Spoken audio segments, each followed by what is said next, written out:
सुको बुद्धानं पादो बुद्धं नमामि।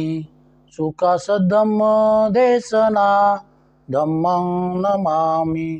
सुखसंगस्य सामगी समगानं तपो सुखो संगं नमामि।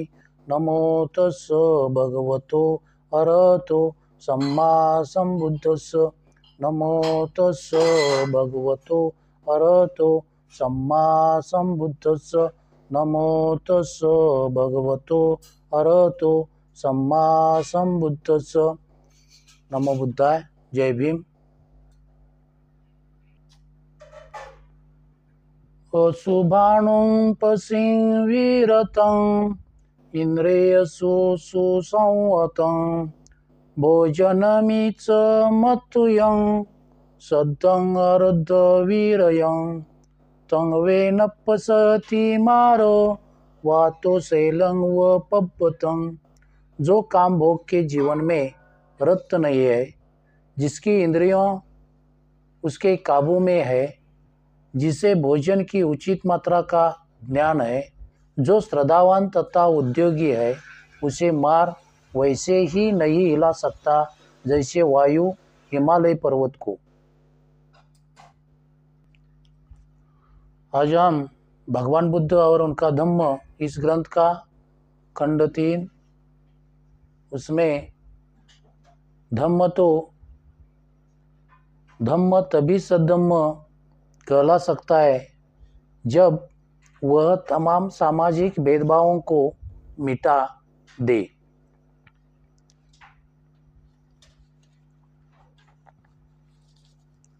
धम्म तभी सद्धम्म हो सकता है जब एक आदमी और दूसरे आदमी के बीच की तमाम दीवारों को गिरा दे। एक आदर्श समाज क्या है?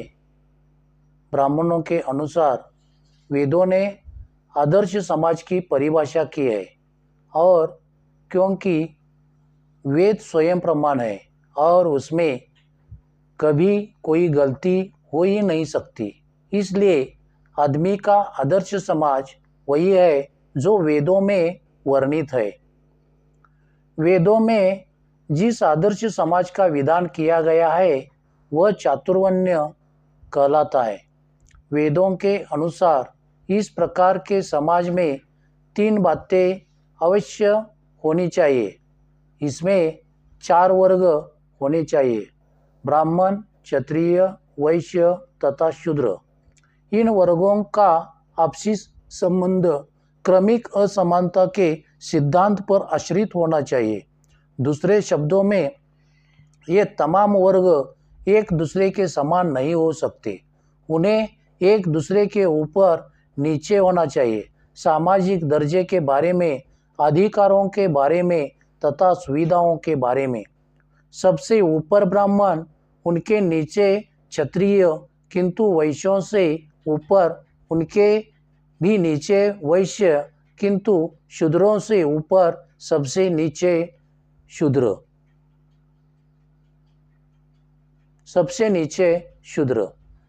चातुर्वर्ण से संबंध रखने वाली तीसरी महत्वपूर्ण बात यह है कि हर वर्ग को अपने पेश में लगा रहना होगा। ब्राह्मण का काम है पढ़ना, पढ़ाना और धार्मिक कर्मकांड आदि संस्कार करना। क्षत्रिय का काम है शस्त्र धारण करना और लड़ना। वैश्य का काम है व्यापार तथा कारोबार करना। शूद्र का काम है ऊपर के तीनों वर्णों की सेवा करना, उनके सभी मैले कुचले काम करना।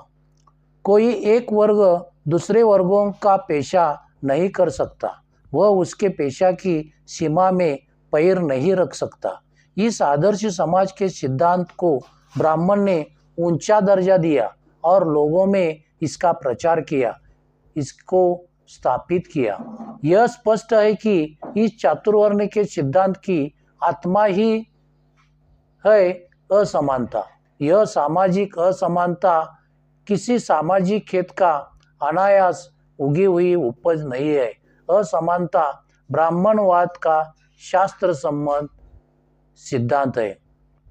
भगवान बुद्ध ने इसका जड़ मूल से विरोध किया। भगवान बुद्ध जातिवाद के सबसे बड़े विरोधी थे। वे समानता के सबसे बड़े समर्थक थे। जातिवाद और असमानता का समर्थन करने वाला एक भी तर्क ऐसा नहीं है जिसका उन्होंने खंडन नहीं किया। ऐसे ब्राह्मण बहुत थे जिन्होंने इस विषय में बुद्ध से विवाद करने का प्रयास किया, लेकिन तथागत बुद्ध ने उन्हें एकदम मौन कर दिया। असलायन सूत में कथा है कि एक बार सभी ब्राह्मणों ने इकट्ठे होकर असलायन ब्राह्मण को भगवान बुद्ध के पास भेजा कि वह जाकर उनसे जातिवाद के बारे में शास्त्रार्थ करे। असलायन ब्राह्मण बुद्ध के सामने उपस्थित हुआ और उसने ब्राह्मणों की श्रेष्ठता का पक्ष बुद्ध के सामने रखा। उसने कहा, श्रीमान गौतम, ब्राह्मणों का कहना है कि ब्राह्मण ही ऊंचे वर्ग के है, शेष सब उनके नीचे है। ब्राह्मण ही शुक्ल वर्ग है, शेष सब कृष्ण वर्ग है। पवित्रता या सुचिता का वास केवल ब्राह्मणों में ही है, ब्राह्मणों में ही नहीं अब्राह्मणों में नहीं। केवल ब्राह्मण ही ब्रह्मा के औरस पुत्र है, उसके मुख से उत्पन्न, उसके रचे हुए, उसके पैदा किए हुए तथा उसके उत्तराधिकारी है। श्रीमान गौतम का इस विषय में क्या कहना है? तथागत के उत्तर ने असलायन को एक बार तो हतप्रभ ही कर दिया। बुद्ध ने कहा, असलायन, क्या ब्राह्मणों की ब्राह्मण स्त्रियां ऋतुमती नहीं होती, गर्भधारण नहीं करती और संतान का प्रसव नहीं करती? यह होते हुए भी ब्राह्मणों का कहना है कि ब्राह्मण ही ऊंचे वर्ण के है, ब्राह्मण ही ब्रह्मा के औरस पुत्र है, ब्राह्मण ही उसके उत्तराधिकारी है। हे असलायन, यह तो ऐसा ही है, लेकिन तब भी ब्राह्मण कहते हैं कि वे ही ऊंचे वर्ण के हैं, वे ही ब्रह्मा के औरस पुत्र है, वे ही ब्रह्मा के उत्तराधिकारी है। तब तथागत ने असलायन से दूसरा प्रश्न पूछा, असलायन, यदि एक क्षत्रिय एक ब्राह्मण कन्या से सहवास करे तो संतान मानव संतान ही होगी अथवा उन दोनों के संयोग से कोई जानवर जन्म ग्रहण करेगा? असलायन के पास कोई उत्तर न था। जहाँ तक नैतिक उन्नति कर सकने की बात है, तो क्या एकमात्र ब्राह्मण ही अपने आप को राग द्वेष से मुक्त कर सकता है? एक क्षत्रिय नहीं, एक वैश्य नहीं, एक शूद्र नहीं। असलायन बोला, नहीं, चारों वर्णों के लोग कर सकते हैं। असलायन, क्या तुमने कभी सुना है कि यवन और कंबोज देश में तथा अन्य पड़ोसी देशों में भी दो ही तरह के वर्ग होते हैं? एक आर्य स्वामी, दूसरे दास गुलाम, और एक आर्य दास बन सकता है तथा एक दास आर्य। असलायन, हाँ, मैंने ऐसा सुना है। यदि तुम्हारा चातुर्वर्ण्य एक आदर्श समाज है तो फिर यह सभी देशों में क्यों नहीं? इनमें से किसी भी एक बात को लेकर असलायन अपने जातिवाद और असमानता के पक्ष का समर्थन न कर सका। उसे एकदम मौन ही रह जाना पड़ा। अंत में असलायन को बुद्ध का एक शिष्य ही बनना पड़ा। वासेट नामक के ब्राह्मण मानवक ने तथागत की शरण ग्रहण कर ली थी। दूसरे ब्राह्मण इस बात के लिए उसे बुरा भला कहते थे। एक दिन वह भगवान बुद्ध के पास गया और उन्हें जाकर वह सुना दिया जो ब्राह्मण उसके बारे में कहते सुनते थे। वासेट ने कहा, भगवान, ब्राह्मण कहते हैं कि ब्राह्मण का ही सामाजिक स्तर श्रेष्ठ है, बाकी सबका निकृष्ट है। केवल ब्राह्मण ही शुक्ल वर्ण होता है, दूसरे वर्ण काले वर्ण होते हैं। केवल ब्राह्मण ही शुद्ध वंशोत्पन्न है, अब्राह्मण नहीं। केवल ब्राह्मण ही ब्रह्मा के औरस पुत्र है, उसके मुंह से उत्पन्न ब्रह्मा की संतान ब्रह्मा द्वारा रचे गए ब्रह्मा के उत्तराधिकारी है। जहाँ तक तुम्हारी बात है, तुमने अपने अभिजात वर्ग का त्याग करके उस नीचे वर्ग का संगति की है। तुम उन सिरमंडों में शामिल हो गए हो, उन गवारों में, उन काले वर्ण के लोगों में, उन शूद्रों में। तुम्हारे लिए ऐसा करना उचित नहीं, तुम्हारे लिए ऐसा करना ठीक नहीं। यह क्या है जो तुमने अपने अभिजात वर्ग का त्याग कर इस नीचे वर्ग की संगति की है? तुम उन सिर मुंडों में शामिल हो गए हो, उन गंवारों में, उन काले वर्ण के लोगों में, उन शूद्रों में, हमारी जाति की जुतियों से उत्पन्न वर्ण में। भगवान इन शब्दों में ब्राह्मण मुझे भरा बुरा भला कहते, गाली देते, किसी तरह की कोई कसर नहीं छोड़ते। 62 तो निश्चय से यदि ब्राह्मण ऐसा कहते हैं तो वह अपनी प्राचीन परंपरा को भूल गए हैं। सभी दूसरे वर्णों की स्त्रियों की तरह ब्राह्मणियां भी अपने बच्चों को स्तनपान करती तथा उसका पालन पोषण करती देखी जाती है। ऐसा होने पर भी यह सभी माता की योनि से उत्पन्न ब्राह्मण ही कहते हैं कि ब्राह्मण ब्रह्मा के औरस पुत्र है, ब्रह्मा के मुंह से उत्पन्न हुए, ब्राह्मण ब्रह्मा की संतान है, ब्राह्मण ब्रह्मा की रचना है तथा ब्राह्मण ब्रह्मा के उत्तराधिकारी है। एक बार यीशु कुमारी ब्राह्मण 3 बातों को लेकर बुद्ध से शास्त्रार्थ करने गया। पहला प्रश्न जो उसने उठाया वह पेशों के स्थायी वर्गीकरण के बारे में था। वर्गीकरण के पक्ष में बोलते हुए उसने कहा, हे श्रमण, मैं आपसे एक प्रश्न पूछने आया हूँ। ब्राह्मणों को कहना है कि क्योंकि वे सर्वोपरि है इसलिए वे किसी की सेवा नहीं करेंगे, सभी उन्हीं की सेवा करने के लिए उत्पन्न हुए। श्रमण गौतम, सेवा के 4 विभाग किए गए। एक, ब्राह्मणों द्वारा की जाने वाली सेवा, क्षत्रियों द्वारा की जाने वाली सेवा, वैश्यों द्वारा की जाने वाली सेवा तथा शूद्रों द्वारा की जाने वाली सेवा। किंतु एक शूद्र की तो कोई दूसरा शूद्र ही सेवा कर सकता है, दूसरा कौन शूद्र की सेवा करेगा? श्रमण गौतम का इसके बारे में क्या मत है? भगवान बुद्ध ने येसुकारी ब्राह्मण से एक प्रति प्रश्न पूछकर उसके प्रश्न का उत्तर दिया। तथागत ने कहा कि क्या सारा संसार ब्राह्मणों के इस वर्गीकरण से सहमत है? जहाँ तक मेरी बात है, न मैं यही कहता हूँ कि सभी सेवाएं की ही जानी चाहिए, न यही कहता हूँ कि सभी सेवाएं नहीं की जानी चाहिए। यदि किसी सेवा के करने से आदमी की स्थिति अच्छी न होती हो, खराब होती हो, तो वह सेवा नहीं की जानी चाहिए। यदि किसी सेवा के कारण करने से आदमी की स्थिति खराब होने की बजाय बेहतर होती हो तो वह सेवा की जानी चाहिए। इसी एक कसौटी पर क्षत्रियों, ब्राह्मणों, वैश्यों और शूद्रों की सभी सेवा की जानी चाहिए। हर व्यक्ति को ऐसी सेवा करने से इनकार करना चाहिए जो उसकी स्थिति को खराब बनाती है, किंतु हर व्यक्ति को ऐसी सेवा करनी चाहिए उसकी स्थिति को अच्छा बनाती हो। चर्चा का दूसरा विषय जो येसुकारी ब्राह्मण ने उपस्थित किया वह यही था कि आदमी के दर्जे का विचार करते समय उसकी वंश परंपरा का भी विचार क्यों नहीं किया जाना चाहिए। इस प्रश्न का बुद्ध ने यूं उत्तर दिया, जहां तक वंश परंपरा के अभिमान की बात है, एक आदमी जिस वंश में जन्म ग्रहण करता है उसे उसका नामकरण मात्र ही होता है कि यह क्षत्रिय वंश में पैदा हुआ है, यह ब्राह्मण वंश में पैदा हुआ है, यह वैश्य वंश में पैदा हुआ है और यह शूद्र वंश में पैदा हुआ है। जैसे जिस प्रकार के ईंधन से आग उत्पन्न होती है उसे उसका नामकरण हो जाता है।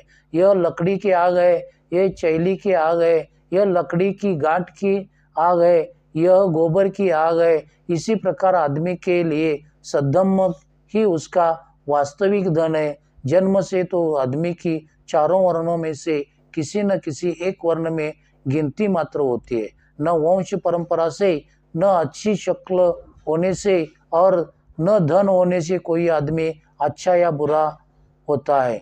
अच्छे वंश में उत्पन्न हुआ एक आदमी भी हत्यारा होता है, चोर होता है, व्यभिचारी होता है, झूठा होता है, चुगलखोर होता है, कठोर बोलने वाला होता है, बकवास करने वाला होता है, लोभी होता है, द्वेषी होता है और मिथ्या दृष्टि वाला होता है।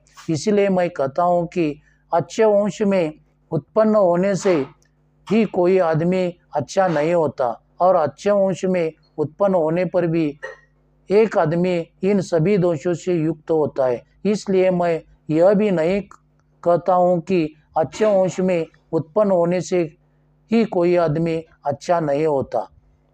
यीशुकारी ब्राह्मण का तीसरा प्रश्न प्रत्येक वर्ग के पेशे व आजीविका के साधन के संबंध में था। यीशुकारी ब्राह्मण ने तथागत से कहा, ब्राह्मण 4 तरह के जीविका के साधनों का विधान करते हैं। ब्राह्मणों के लिए भिक्षा, क्षत्रियों के लिए कमान, वैश्यों के लिए व्यापार तथा पशुपालन और शूद्रों के लिए बहेंगी, पर दूसरों का धान ढोना।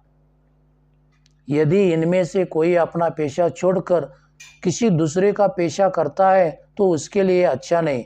ठीक वैसे ही जैसे कोई किसी चौकीदार किसी दूसरे की संपत्ति पर अधिकार कर ले। श्रमण गौतम का इस बारे में क्या मत है? क्या सारा संसार इस ब्राह्मणी वर्गणी से सहमत है? यीशुकारी ब्राह्मण का उत्तर था, नहीं। वासेट को तथागत ने कहा था, ऊंचे आदर्श का महत्व है, ऊंची जाति में जन्म ग्रहण करने का नहीं। जाति नहीं, असमानता नहीं, ऊंच नीच नहीं, यही तथागत की देशना थी। दूसरे के साथ अपने आप को एक कर दो, यही सोचो, जैसे वे है वैसा मैं हूँ, जैसा मैं हूँ वैसे वे है। धम्म तभी सद्धम्म है जब वह यह शिक्षा दे कि किसी आदमी के जन्म से नहीं बल्कि उसके कर्म से ही उसका मूल्यांकन किया जाना चाहिए। ब्राह्मण जिस चातुर्वर्ण का उपदेश देते थे उसका आधार जन्म था। जो ब्राह्मण माता पिता के घर पैदा हो गया वह ब्राह्मण है। जो क्षत्रिय माता पिता के घर पर पैदा हो गया वह क्षत्रिय है। जो वैश्य माता पिता के घर पैदा हो गया वह वैश्य है। जो शूद्र माता पिता के घर पैदा हो गया वह शूद्र है। ब्राह्मणों के अनुसार आदमी अपने जन्म के ही हिसाब से छोटा बड़ा होता है और किसी दूसरी बात से नहीं। वह जन्माश्रित ऊंच नीच का सिद्धांत तथागत बुद्ध को उतना ही अप्रिय था जितना चातुर्वर्ण का सिद्धांत। भगवान बुद्ध का सिद्धांत ब्राह्मणों के सिद्धांत से सर्वथा विरोधी था। उनका सिद्धांत यह था कि किसी आदमी के जन्म से नहीं बल्कि उसके कर्म से ही उसका मूल्यांकन किया जाना चाहिए। जिस समय भगवान बुद्ध ने अपने इस सिद्धांत का उपदेश किया वह अवसर भी विशेष था। एक समय भगवान बुद्ध सावत्ती के अनाथ पिंडक के जेतवनाराम में ठहरे हुए थे। एक दिन पूर्वांग में उन्होंने अपने भिक्षा पात्र लिया और भिक्षार्थ श्रावस्ती में प्रवेश किया। इस समय यज्ञाग्नि प्रज्वलित थी और यज्ञ की तैयारी हो रही थी। भिक्षाटन करते करते भगवान बुद्ध उस अग्नि के घर पर आ पहुंचे। तथागत को कुछ देर पर आता देख आग बबूला हो गया और बोला, मुंडक वही रह, दरिद्र श्रमण वहीं रह, वृषल वहीं रह। जब ब्राह्मण को इस प्रकार बोलते सुना तो तथागत ने उसे संबोधित करके पूछा, हे ब्राह्मण, क्या तू जानता है कि वृषल अच्युत कौन होता है? क्या तू जानता है कि क्या करने से आदमी वृषल अच्युत बनता है?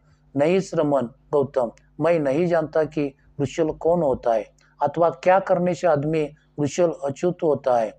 भगवान बुद्ध ने कहा कि यदि तुम यह जान लोगे कि वृषल कौन होता है तो इससे तुम्हारी कुछ हानि नहीं होगी। अच्छा, जब आप चाहते हैं कि मैं जान ही लूं तो बताए। ब्राह्मण के सुनने की इच्छा प्रकट करने पर तथागत ने कहा, जो आदमी क्रोधी हो, लोभी हो, अनैतिक हो, चुगलखोर हो, मिथ्या दृष्टि हो, जो वंचक हो, उसे वृषल क्षुद्र समझना। जो भी चाहे एकज हो, चाहे द्विज पक्षी आदि हो, प्राणियों को हानि पहुंचता हो, जिसके मन में प्राणियों के लिए दया नहीं है, उसे वृषल करके जानना। जो भी कोई ग्रामों और झोपड़ियों को नष्ट करता है, जो अत्याचारी है, उसे नीच करके जानना। चाहे गांव में, चाहे गांव के बाहर जंगल में, जो भी किसी दूसरे की चीज को बिना दिए लेता है अर्थात चुराता है, उसे नीच करके जानना। जो किसी का कर्जा लेकर बिना लौटाए वह यह कर कि मुझे तुम्हारा कुछ नहीं देना है भाग जाता है, उसे नीच करके जानना। जो भी किसी वस्तु की कामना से सड़क पर चलते हुए किसी को मार डालता है व लूट लेता है, उसे नीच करके जानना। जो भी कोई अपने हित में व किसी दूसरे के हित में अथवा धन के लोभ से पूछे जाने पर झूठी गवाही देता है, उसे नीच करके जानना। जो कोई जबरदस्ती या रजामंदी से अपने मित्रों या संबंधियों की पत्नी से अनाचार करता है, उसे नीच करके जाना। जो अपने पास पैसा होने पर भी गत यौवन अपने वृद्ध माता पिता का पालन पोषण नहीं करता, उसे नीच करके जानना। जो कोई कुशल धम्म पूछे जाने पर अकुशल धम्म की शिक्षा देता है और रहस्य बनाकर शिक्षा देता है, उसे नीच जानना। जन्म से न कोई ब्राह्मण होता है, न जन्म से कोई शूद्र होता है। यह सब सुना तो अगीक ब्राह्मण ने जो कुछ बुरा बुला तथागत को कहा था, उसके लिए वह बहुत लज्जित हुआ। धम्म तभी सद्धम्म है जब वह आदमी और आदमी के बीच समानता की भाव की अभिवृद्धि करे। सभी आदमी असमान ही जन्म लेते हैं, कुछ मजबूत होते, कुछ कमजोर, कुछ अधिक बुद्धिमान होते, कुछ कम, कुछ एकदम नहीं, कुछ अधिक सामर्थ्यवान होते हैं, कुछ कम, कभी कुछ धनी होते, कुछ गरीब।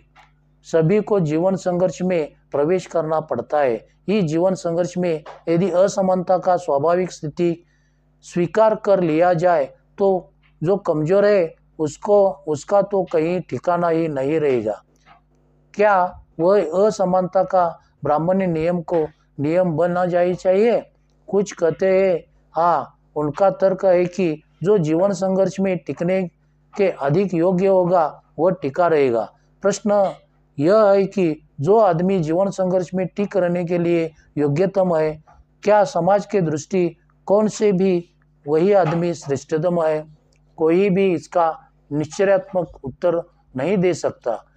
इसी संदेह के कारण धम्म समानता का उपदेशक है। हो सकता है कि असमानता के कारण समानता के कारण जो श्रेष्ठतम व्यक्ति है वह भी बना रह सके, चाहे वह जीवन संघर्ष के दृष्टि से योग्यतम न भी हो। समाज को श्रेष्ठतम आदमी चाहिए, योग्यतम नहीं। यही प्राथमिक कारण है जिससे धम्म समानता का समर्थक है। भगवान बुद्ध का यही दृष्टिकोण था, इसलिए उनका यह कहना था कि जो धर्म समानता का समर्थक नहीं है वह अपनाने योग्य नहीं है। क्या आप किसी ऐसे धर्म में विश्वास कर सकते हैं जो उसके लिए मन में अंदर का भाव रख सकते हैं, जो दूसरों के दुखी बनाकर स्वयं सुखी बनना की शिक्षा देता है, अथवा अपने को दुखी बनाकर दूसरों को सुखी बनाने की शिक्षा देता है, अथवा अपने को और दूसरों को दोनों को दुखी बनाने की शिक्षा देता हो?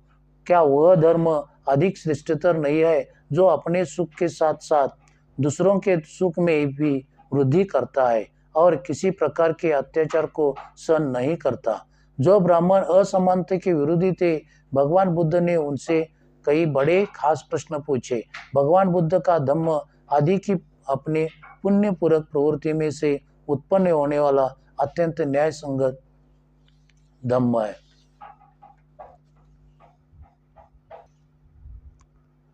सब पाप स करणं कुशल स उपसंपदा सचित परियोदपनं एतं बुद्धानं शासनं धम्मं चरे सुचरितं नतं दुचरितं चरे धम्मचारी सुखं सेति अस्मिन् लोके परिमिच न तावता धम्मधरो यावता बहुभासति योचि अपंपि सुतवान धम्मं कायेन पश्यति सवे धम्मधरो होति यो धम्मं नपमज्जति नति मे शरणं अयं बुद्ध मे शरणं वरं एतेन सच्च वचेन होतु मे जय मंगलम्।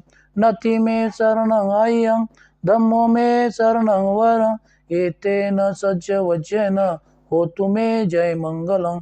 नति मे शरणं अय्यं संगो मे शरणं वरं एतेन सज्ज वज्रेन होतु मे जय मंगलम।